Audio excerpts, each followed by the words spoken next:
Hey, it's Mr. Courtney here. 5th period history class. Doing another vlog. Isn't it a vlog? I don't know. Whatever. Video log. So we left out talking about the Reign of Terror. What government was in charge during the Reign of Terror? The National Convention. National Convention, good. And the National Convention was led by what party? So the Jacobins. And the Jacobins were led by which two dudes? Robespierre and Danton. Very good. Now, those guys acted, first of all, why did they terrorize so much during this time period? What was the reason, no? They were scared. They were scared. They were scared. Scared of what, Nicole? What were they scared of? Jasmine, help her out. The revolution failing, right? How many governments have we had? 4. This is the 4th one, huh? Have any of them been really successful? No. Even since we have had 4 governments, are we still in the revolution? Yeah. And so the fear is that the revolution will fail, right? Who wants the revolution to fail? Kings, right? Kings from other countries want it to fail. Who else wants it to fail? First and second state. Okay, who are they? The first state is the church, and the second state is the emigres and the royalists. Okay, so the church wants them to fail. Why? Because they took the church and the revolution took all the church's land, right? The nobles, who, whether they left or stayed, they want the king to return what? So that they don't get overthrown themselves. Okay. Did they have more power with the king or without him? With him. So they like the idea, right? Are there other countries out there that want, like whole entire countries that want the kings to be put in charge? Yeah. So are they justified in feeling paranoid? The National Convention? Being attacked by there are quite a few people out there fighting, quite a few groups who would wish the revolution to fail. So justified for being paranoid, but are they justified for doing all the terrorizing? You know, that's up for debate. Yeah? All right.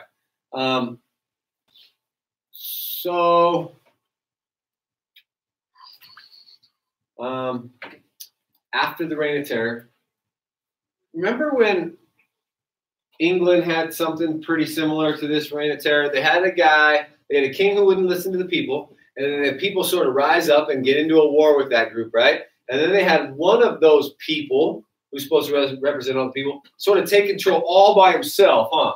And sort of act like a dictator. And then after that, they went back to the king, right? Or what? They went back to the king all by himself? What they have also? Constitution. Now, in England, did they have a tradition of the people having a voice in government? Yeah. Based on the Magna Carta, the Bill of Rights, all those things. They were used to having a say, right? In England. But they're also used to having a king, right? In France, they've had this similar occurrence where the people aren't being listened to. The people rise up. One in particular leader of those people rises up even higher, becomes kind of like a dictator, then gets killed, and now they have to figure out where to go, right? Just like with Cromwell, that happened with Robespierre, yeah? But the problem with France is, do they have a tradition of historically having a voice in the government? No. They have a tradition of an absolute king. So the only thing they really know how to go back to is absolute king. When England did this whole mess, they were like, okay, let's go back to parliament and king, and we'll figure it out from there. But that was fair, huh? In France, it's just king. Do they want to go back to king yet? No. So they're going to try to like stick with what they got and work through the problems and sort of like see if they can't figure it out, see if they can't get to the other side. Does that make sense? Yeah. Okay. A lot of people ask, well, why didn't they just make, copy exactly what Britain did? Okay, good point. 2 reasons. 1, does France like Britain? No. If you have an arch enemy, right? Imagine like you got the person you hate the most, they hate you back, right? You guys do not like each other. They roll up to school one day in a brand new bug, right? Brand new sick pink one. Like that guy's man, look at that guy. I hate that guy. Right? Right? But then you realize, and you got a car. You're cool with your car. It's way better than that pink bug, right? But then all of a sudden your car breaks down and you have no choice but to get another car. And the only car you can get is a pink bug. Are you going to feel good about driving that pink bug like your arch rival? No. No way. You're going to be pissed just because your arch rival drives that stupid thing. Like, I hate that guy, right? That's kind of how France was like, yeah, I got government and I could throw away this government and do another government, but the one government I don't want is my arch enemy's government. Why? Because it'll look like I copied him. Do I want to look like I copied my arch enemy? No. Right? So why don't the French just do what Britain did? Well, partly because it's Britain. They don't want that at all, right? But also partly, there's no tradition of the French actually having a vote. There's no real history of that. So that's not something they can just jump into and be like, oh, yeah, we're good at this, like the British kind of can. Also, wasn't like the British government at the time, because that had been built over like a couple, like 100 years. Yeah, that's what I mean. The tradition of doing that. The people are used to it. The ideas are used to it. The government itself, the parliament, those members of parliament are used to it. Like they accept it as it is. They're not trying to take power anymore. It just is what it is. Okay. So now France has to figure out where to go from here. They want to keep their government, but they don't. But there's a lot of people going, bring back the king, bring back the king, right? And so they have to sort of figure out how to be good at this without letting the king come back or another king. Is there a king around? No.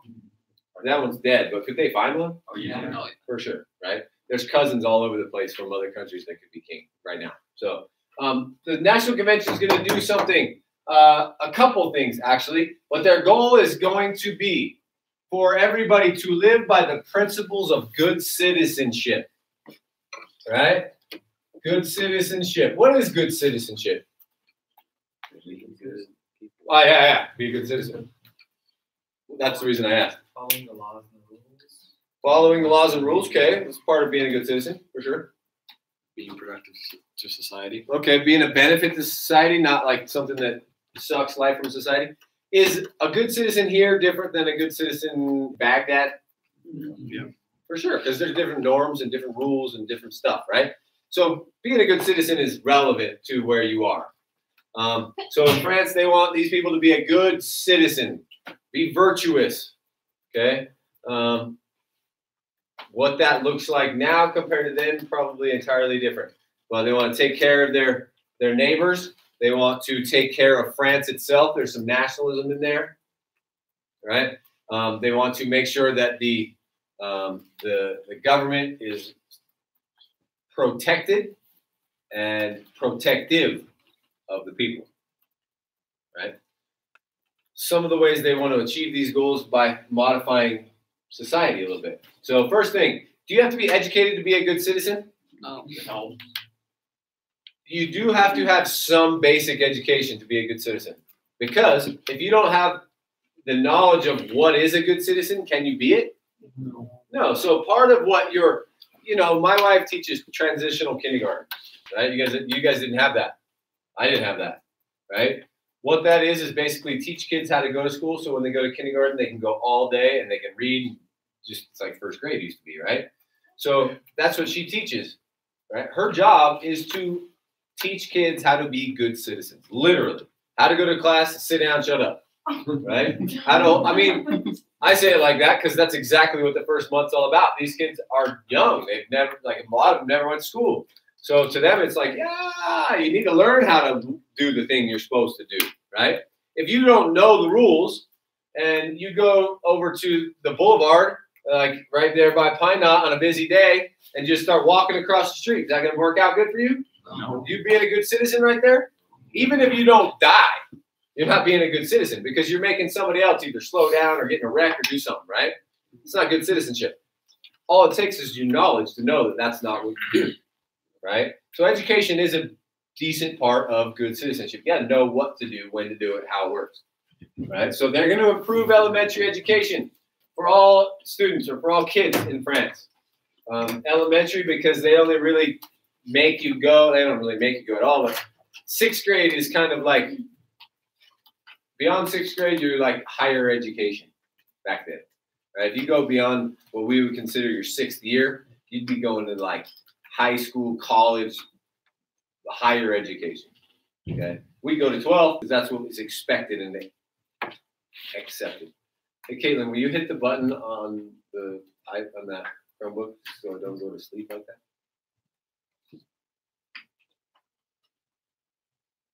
Thank you. So next thing. They're going to control the wages and the prices of things in France. All right.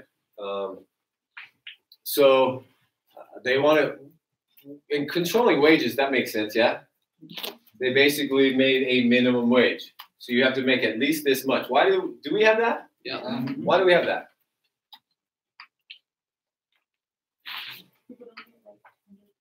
Yeah, so people don't get taken advantage of. Right? So that everybody gets at least the basic pay. You can't tell a guy, I'll hire you for 2 cents an hour, and he's like, I got nothing else, I'll take it. That's illegal. You can't do that. Right? They did that same thing. They made a minimum wage, and then they controlled the prices. Sometimes they said you can't have this price be any lower, and sometimes they said this is the maximum price you can pay.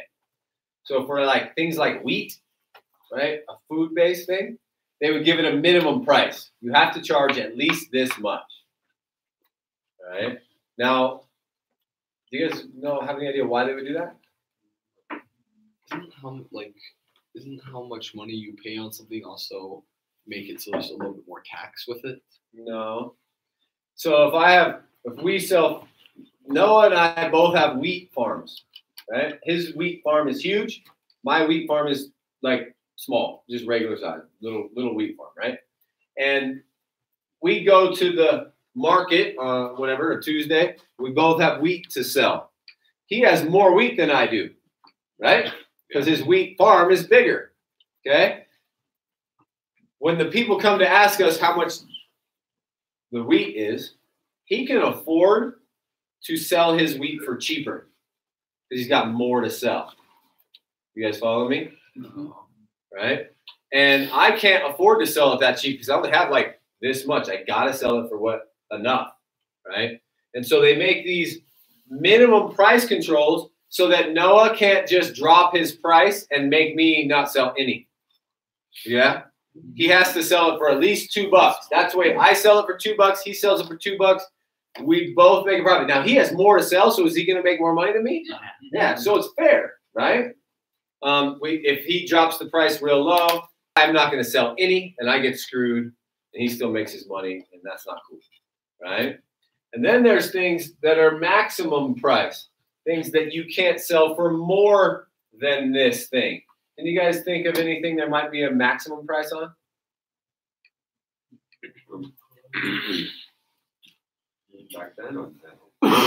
Back then.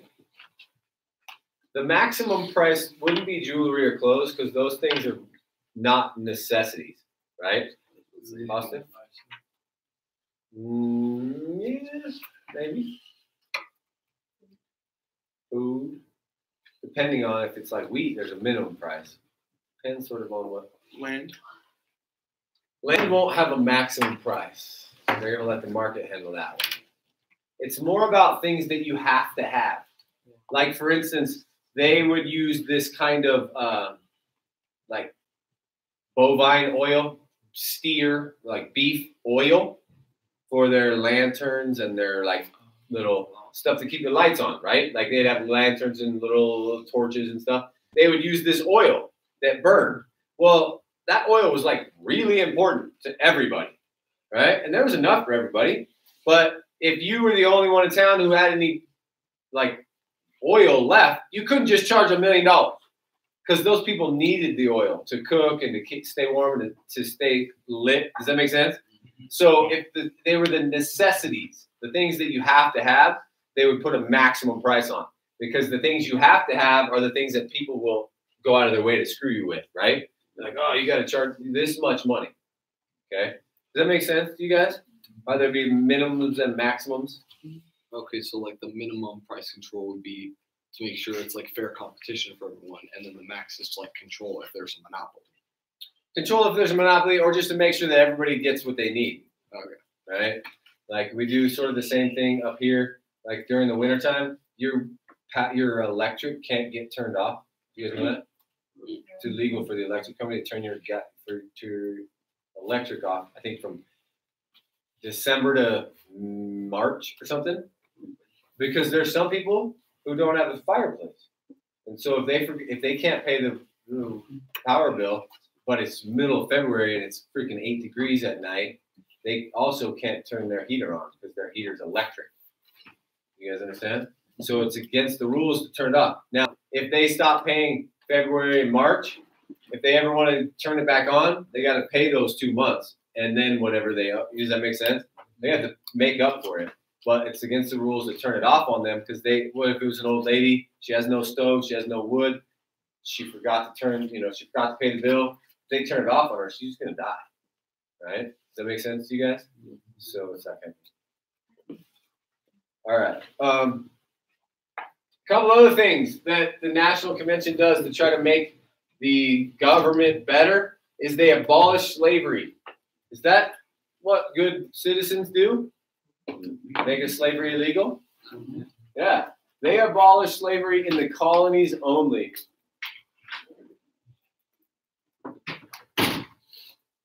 In 1795, they abolished slavery. When does America abolish slavery? It's like 18. So, slavery? It's like somewhere in the mid 1800s. Yeah, after the Civil War, 1870, I think it's 1885 when they finally when they end slavery. Well, yeah, that's not when the amendment was passed. That's when the proclamation might have been said. But the amendment's passed, I think, 1885 or 1880. So 100 years, maybe 90 years before America gets rid of slavery, France gets rid of slavery. Right? That's pretty good. Them, yeah. What makes them it's so easy for them and so hard for us? They didn't rely on it as much. Yeah, they didn't rely on it to make all their money like we did. A huge percentage of American money came from slavery. Theirs didn't. So it was like, no big deal. For us, it was like, what? Another thing they try to do to be good citizens is they try to be religiously tolerant. Right? What's the primary religion of France? Roman Catholic. So they try to be tolerant of other religions. The next thing they tried to do is adopt the metric system. The king had created, one of the Louis had created his stupid measuring system where it was like, we measure like a foot is however long my foot is, and like, I don't know if it was exactly like that, but he basically made up his system because he was an absolute ruler and he could. It was a lame system. So now they go with the metric system, which is by tens. You guys all familiar with the metric system? Yeah. Do we use it? No, Oh, so we're just as dumb as the king was. Yeah. Right? Because we shouldn't be using that. And it was made by 3 seeds of barley. Yeah. Stupid. So they're gonna get on the metric system, be like everybody else, actually use the real numbers, the right numbers. And then the last thing they're gonna try to do is make a new calendar. They're gonna make 10 days in a week instead of 7. They're gonna have different months, name different things. The first day, or is it the first day of the year of liberty is September 22nd, 1792. That's like day 0 or something. I don't know. That doesn't last very long either. It was a dumb idea. Why did they do that though? Why did they think they could pull that off?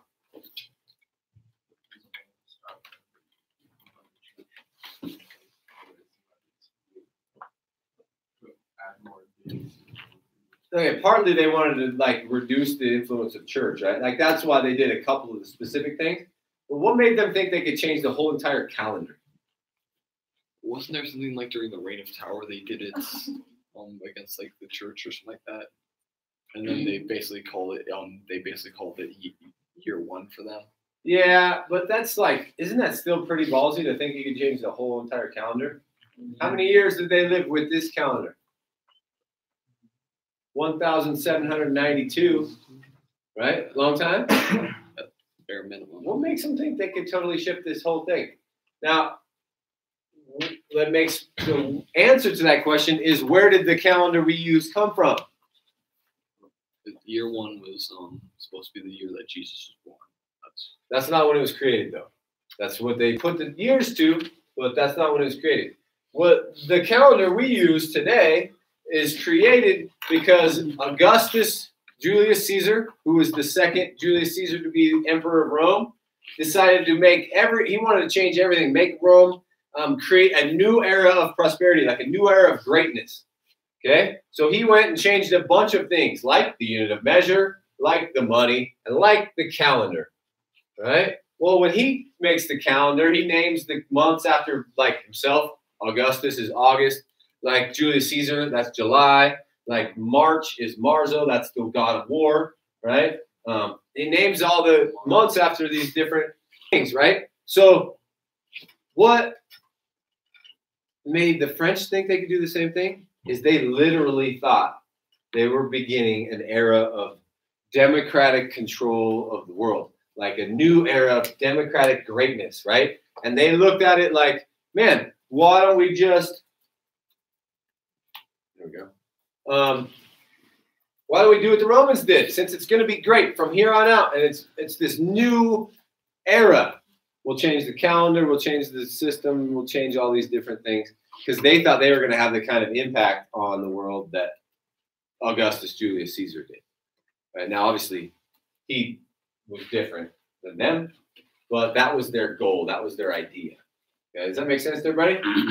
And then the last thing we're going to talk about is that the National Convention, whenever the people would get out of line, the National Convention would use the army to squash them. Okay? Well, this is a problem because in democracy, it's almost never the case that the army attacks the people. Why? Okay, the army works for who? The government? Right? I mean, like, the army works for the government, right? Well, who controls the government? The people. So the army works for the People. people. So the people that are going to get in line and be like, hey, army, attack us. No. No, they're not.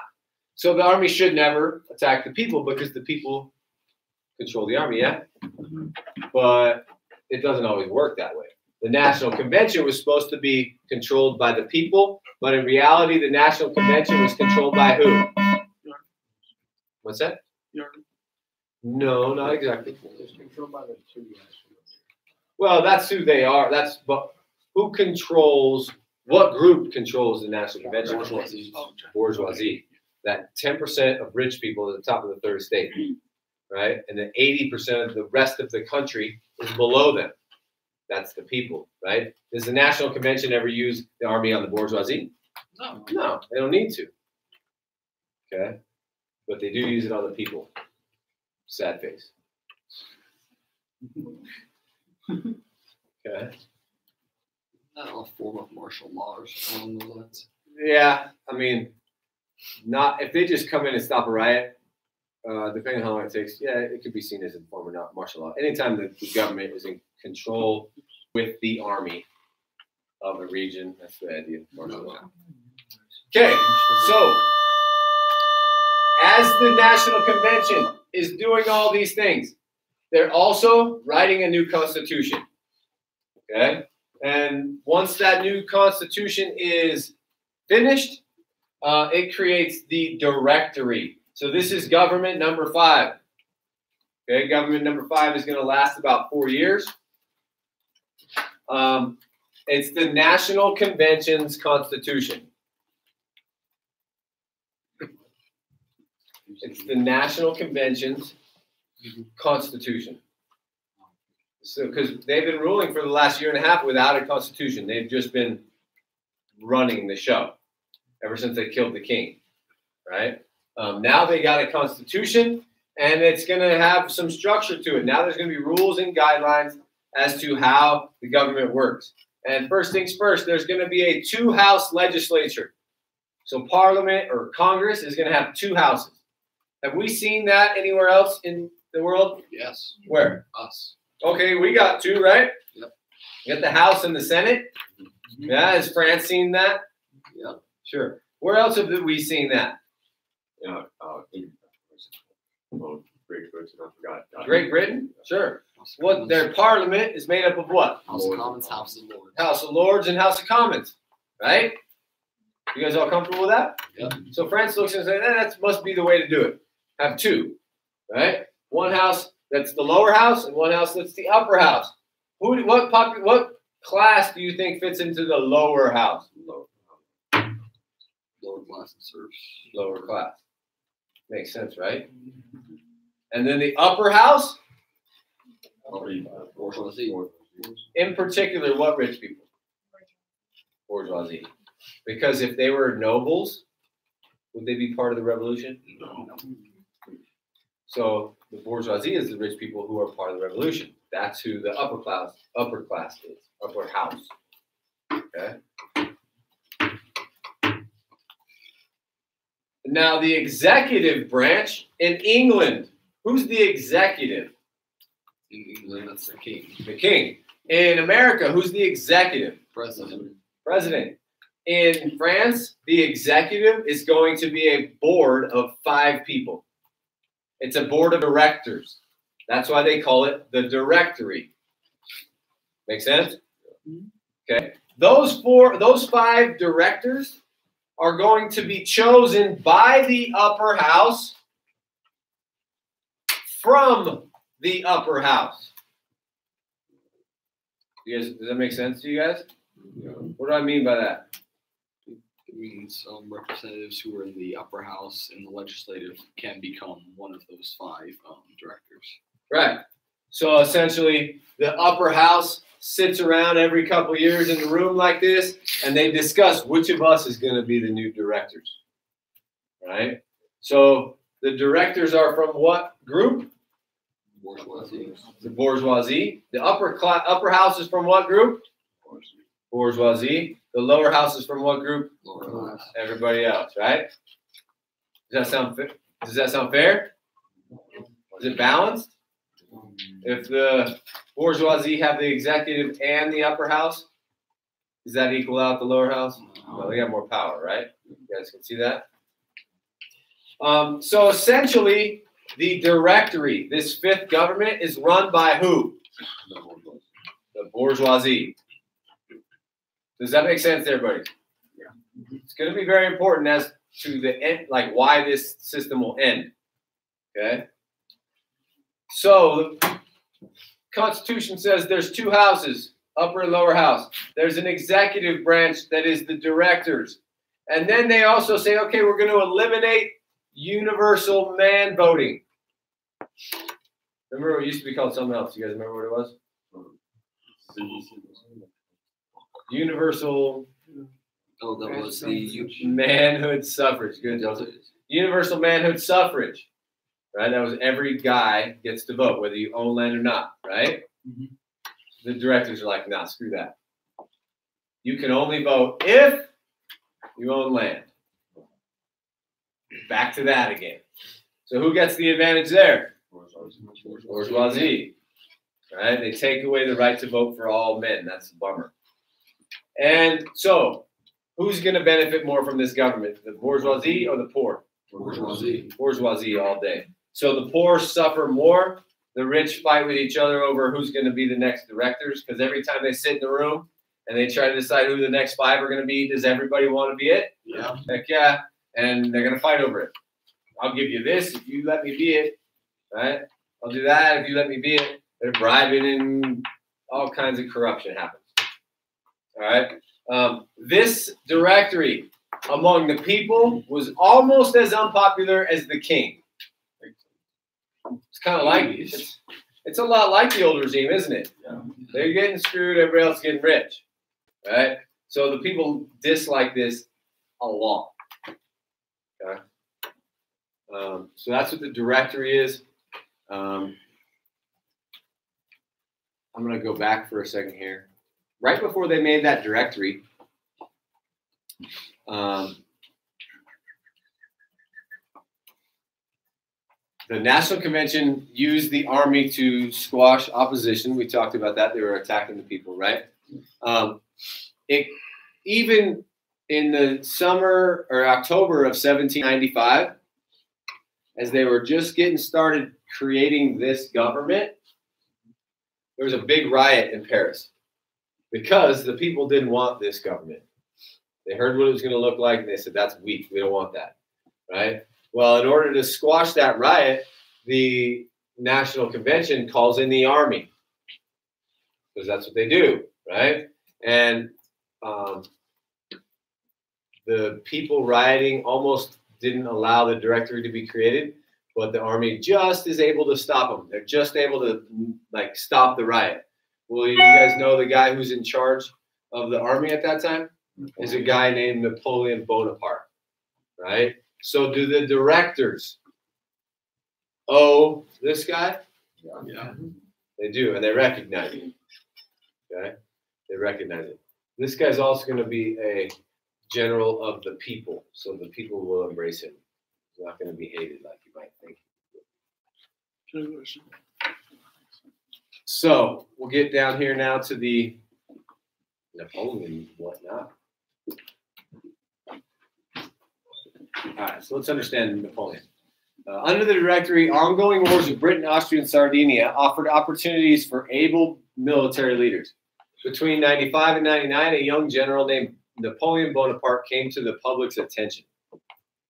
Born in 69 on the French island of Corsica, Napoleon attended military school in France. He was already a general at age 26. He had stopped an uprising in Paris that would have prevented the creation of the Directory. We just talked about that.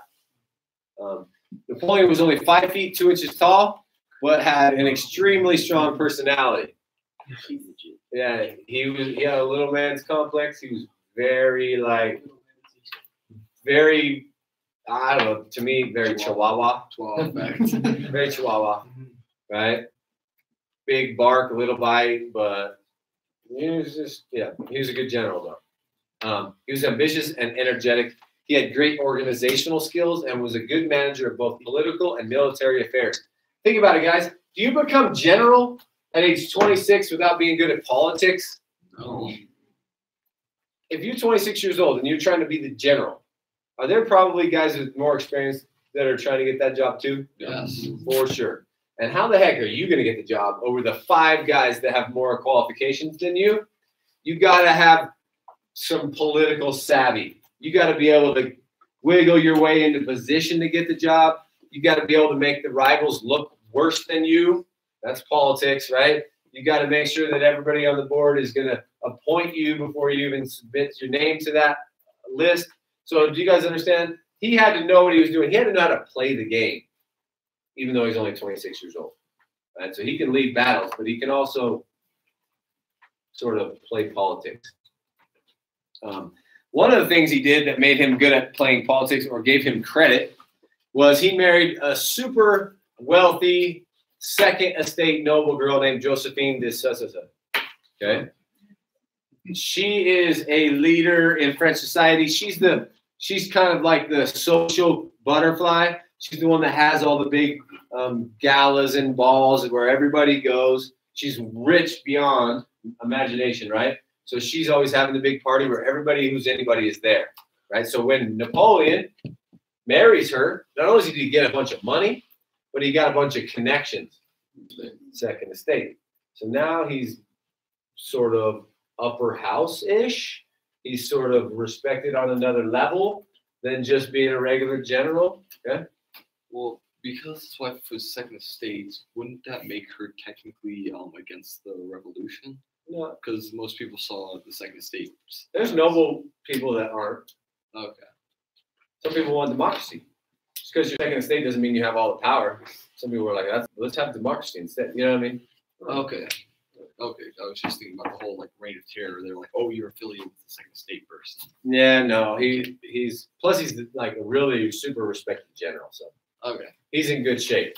Only 2 days after he marries this lady, he gets appointed general, right? So there's no coincidence that the marriage helped him get that.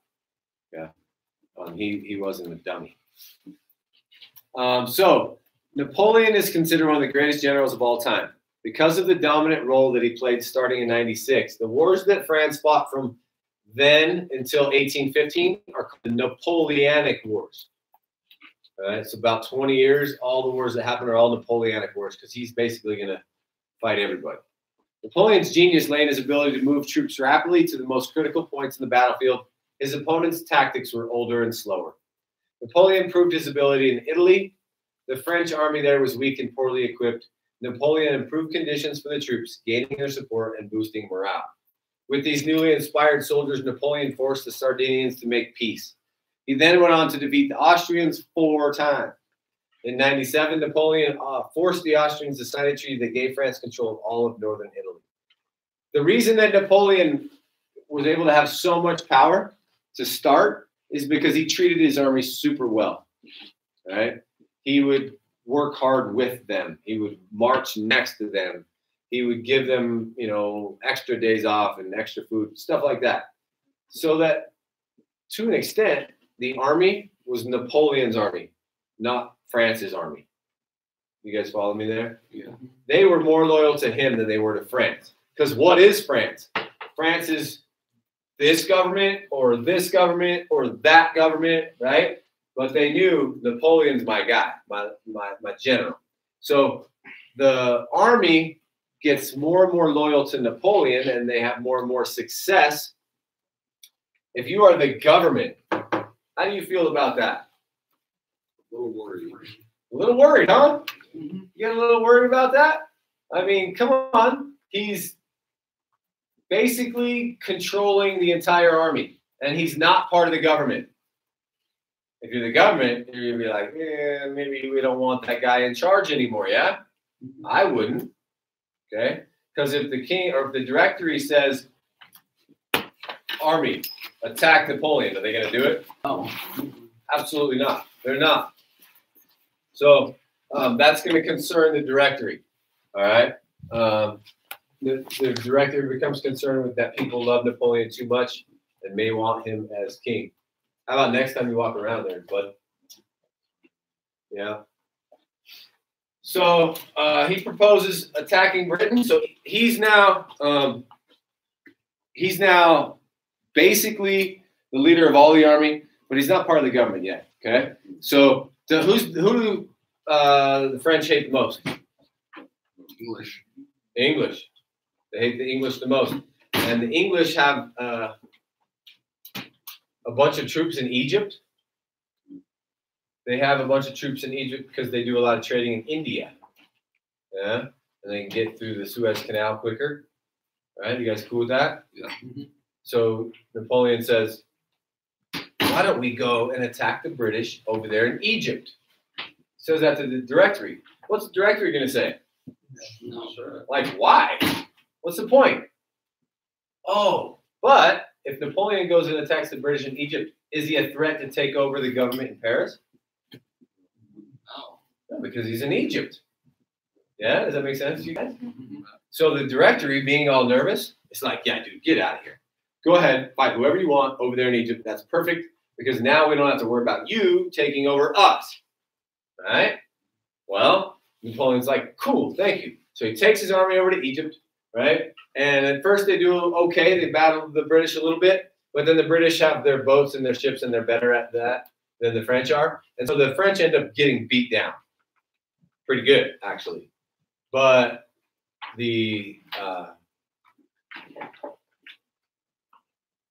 so the French lose to the British.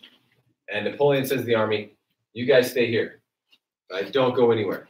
And he books it back to France fast as he possibly can. Before any word of what happened in Egypt can reach him, he flies back to France, right? And he walks into Paris and he tells the directory, we did it. We just handed the British the worst victory they've had in a while. We've got control of this area. I'm the man. All right? Well, what does everybody in the government and in Paris say? Are they excited? Yes. Yeah. Mm-hmm. Sweet. right? Now he's even more of a hero than he was before. You guys see? Yeah. Now, do they know he lost yet? No. No. Will they find out? Yes. They'll find out. But by that time, he's such a hero, it won't matter, right? So he goes back, he, gets the word out there, and now he looks like this grand national hero that just beat the British in Egypt. Now, it's going to take weeks for that news to get back to France, right? It's not like Facebook Live or YouTube Live or whatever, right? So in that time, he's like this superhero. He is going to do what is called a coup d'etat. A coup d'etat. You guys ever heard of that? All right, we'll talk about it right now. So the Directory worried that popular Napoleon might try to take power. The Egypt thing is greatly exaggerated. He tells it like the man, when in reality he's not. So although Napoleon became a hero, France was in a dangerous situation. The British had organized an alliance of nations to oppose France, including Austria and Russia. Their forces drove the French armies out of Italy, and the French control over the conquered territories slipped. The Napoleon supporters believed that only he could win victories abroad and restore home order. They thought only Napoleon can do this, right? And some of his supporters are in the lower house, right? And he's going to be so popular, he's going to be named a director. Okay? So he comes back from winning in Egypt. Boom, you're a director now. Some of his supporters are in the lower house, and this is the upper house with all the bourgeoisie. He's got a couple supporters in there too because his wife, right? So his supporters decide they're going to get him control. And here's how they're going to do it, right? They're going to go in there, and as legislatures, as representatives, they make the rules, right? They pass the laws, yes? Yeah. So they're going to go in there and they're going to encourage everybody in the legislature to pass a law that gets rid of the 4 other directors. Okay? So they come in. Napoleon's so popular at the time. His supporters have a lot of support. So they basically pass a law that says there's only 1 director left. Who do you think it is? Napoleon. Cool. That's still like no big deal because there's still a whole house, lower and upper, that controls the government, right? So then, you know what happens next? As soon as the law is passed that Napoleon's the only director, the army starts walking in. Sound familiar? Yeah. Right? The army walks in and tells every one of the legislature, upper house and lower house, if you're not with us, leave. Right? If you're not down for Napoleon, get out of here. Well, most of them leave with the army, and that leaves, 10% of the legislature left in the house. Yeah. Now, do those people represent the people? Yeah. No. What is their job? To represent the people. They're representatives, right? So, do they represent the people? Yeah. Do they represent all the people? No. No, but they do represent the people, right? And they're still in the legislative house, right? Where the laws are made. Yeah. Yeah. And they can basically pass any law they want because they're the whole entire legislature, yeah? Yeah. They sure are. So all of a sudden, the only people in the room all want this guy to be the dictator. And so they say, Hail Napoleon, right? He is now the military dictator of all of France. And the people in the room clap and cheer, right? Because that's exactly what they wanted. Does that make sense? You guys see how sneaky just took power? Yeah. Okay. That he did a coup d'etat, a coup d'etat, right? That literally means a stroke of state. So where basically you take power using force. The quote that Napoleon says is, "I found the crown of France lying on the ground, and I picked it up with my sword." It's a metaphor. You guys understand it? Yep. I think so. What's he saying? He's saying he used his military might to take the crown. Right, like what does the sword represent? The military, right? It's force. And he said, I saw the position of running France sitting right there, and so I took it with force. Because that's what I do. Right? So now what kind of government do we have in France? A dictatorship. We have not an absolute monarchy, because that implies heredity and all that kind of tradition. This is a straight up military dictator. How do you get power? Through the military. How does he keep power? Through the military. How does he rule? What does he base his decisions on? Military. He's a military dictator. He controls all aspects of society. So wait, so would he technically turn? Isn't that technically turning France to a police state or no? No, because everybody's down with him. Oh, okay. Most of the people are cheering. Because did they like the directory? No. Not really. Were they benefiting from the directory? No. And if France goes around and kicks everybody's butt in Europe and gets really rich, are the people going to benefit from it? Yes. Yeah, so they're like, yeah, let's go. If they didn't like Napoleon, he would have to rule through a police state. Oh, But they're down with him. It's like, yeah, that guy's all right, right? okay. He's the emperor. That makes more sense. Yeah. Questions? That's essentially it for this part. We're not done with the chapter though. We still got a bunch of stuff. Napoleon is going to go to a bunch of wars for 20 years, call them Napoleonic Wars. It's the Napoleonic era. And when it is all said and done, people will think for at least 100 years, when they hear the word Napoleon, they're going to cringe like you guys cringe when you hear Hitler. You say Hitler's almost like a bad word, huh? I mean, it's not a cuss word. But it's a word everybody starts thinking pretty similar things when you hear that word, yeah? Don't we all think, I mean, what's the first couple things we all think of? Fascism. Think of Jews, fascism, concentration camps, Auschwitz. You can start going down the list. Right? You guys agree? When you think Hitler, you think bad things, right? For at least 100 years after Napoleon, when Europeans hear Napoleon, they go, ooh, like, when people hear Hitler. It's like, that guy, right? I mean, because he just causes so much war and so much death for 20 years. They're going to remember him forever. Put your Chromebooks away. Guys, put them away correctly. This morning, that Chromebook cart was perfectly organized. If your cable is pulled out too long, put it back. Don't leave them on the ground.